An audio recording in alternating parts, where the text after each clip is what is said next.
Hey guys!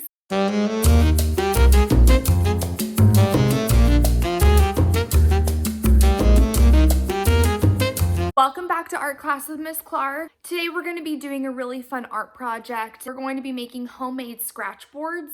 There's that art material that's out there that is black, but when you scratch it underneath it, it is rainbow. There is a way to make homemade versions of that, so that is what we're going to be doing today. The materials that you're going to need in this art project is a paper plate, crayons, and you're gonna need black paint. On your paper plate, you're going to be coloring with your crayons and filling the background of the whole surface. Something that's really important in artwork is craftsmanship, and this is when you are coloring thoroughly and neatly. You're coloring in a consistent manner that makes your artwork just look more finished than if you were to scribble. We don't want to scribble. Miss Clark's art class, you know that. I'm gonna start with the red, and I'm gonna start right in the middle. I am then going to continue coloring until I meet the edge of the paper plate.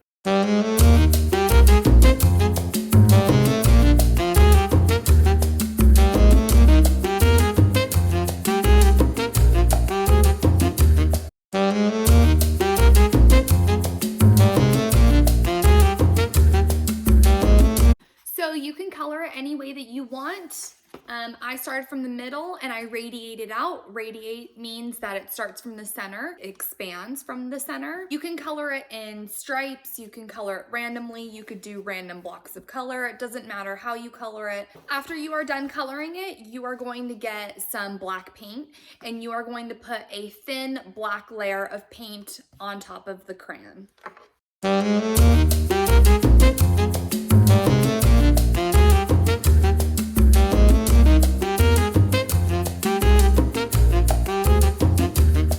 Once you have a thin black layer covering your crayon, you are going to wait for it to dry.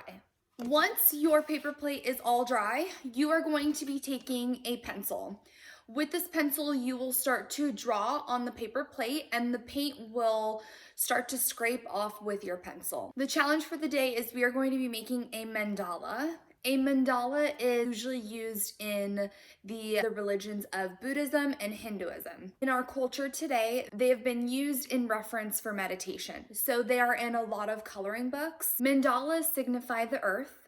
What this means is that this symbol of repeated patterns, it is meant to ground someone. When we are feeling grounded, that is when we are feeling calm. And I thought this would be a great activity in a time like this because things are a bit uncertain and anxieties can be a bit high. When you draw repeated patterns, that tends to lower your stress levels and it is a very meditative practice. So in order to start our mandala, you're going to start in the center of your paper plate. A mandala is a series of patterns upon patterns. So obviously the principle of design that we are focusing on in this art project is pattern. A pattern is a repeated line or shape that can go on infinitively.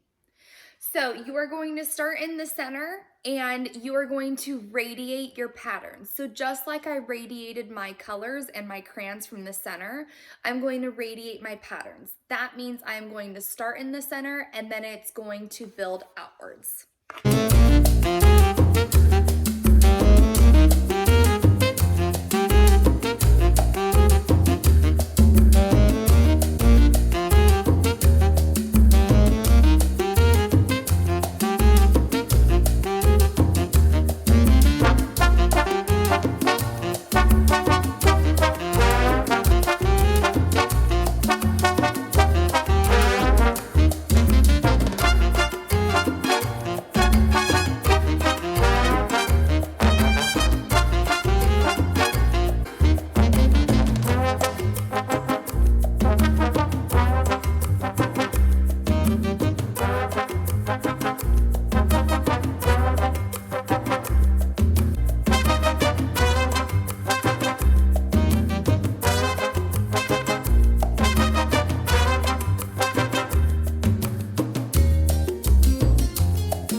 get done with your mandala, you'll be able to see a lot of those really nice patterns, and you'll be able to see the pattern of the color showing through. We are also showing space within our artwork. There is positive and negative space within our mandala. Positive space, simply put, is the areas of interest. And so everywhere that you carve that makes the patterns and all of the lines and all of the shapes, that's the positive space. And all of the paint or the black spaces that you don't carve, that you don't scrape away, that is considered the negative space.